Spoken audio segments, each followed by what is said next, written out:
నలుగురితో పాటు మనం ట్రెండ్ అలా ఫాలో అవ్వాలంతే. విజయ్ దేవరకొండ కూడా ఇదే చేశారు.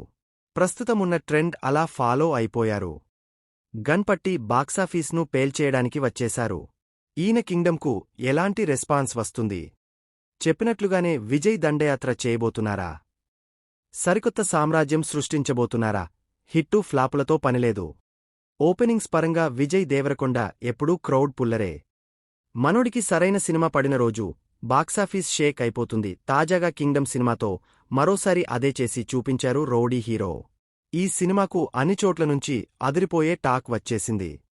ముఖ్యంగా గ్యాంగ్స్టర్ డ్రామాలు ఇష్టపడేవాళ్లకు ఇది పర్ఫెక్ట్ చాయిస్. మళ్లీ రావా, జెర్సీ లాంటి సాఫ్ట్ సినిమాలు చేసిన గౌతమ్ తిన్ననూరి ఈసారి పూర్తిగా స్టైల్ మార్చేశారు. ఓ పెద్ద గ్యాంగ్స్టర్ వరల్నే క్రియేట్ చేశారు.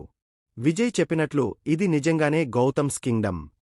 ఆయన పాత్రలు, ఆ ఎమోషన్స్ బలంగానే కనెక్ట్ అవుతున్నాయి. ముఖ్యంగా యాక్షన్ సీక్వెన్స్ల విషయంలో అస్సలు తగ్గేదేలే అన్నట్లు రెచ్చిపోయారు రౌడీబాయ్. గ్యాంగ్స్టర్ డ్రామాలు తెలుగు ఇండస్ట్రీకి కొత్త కాదు.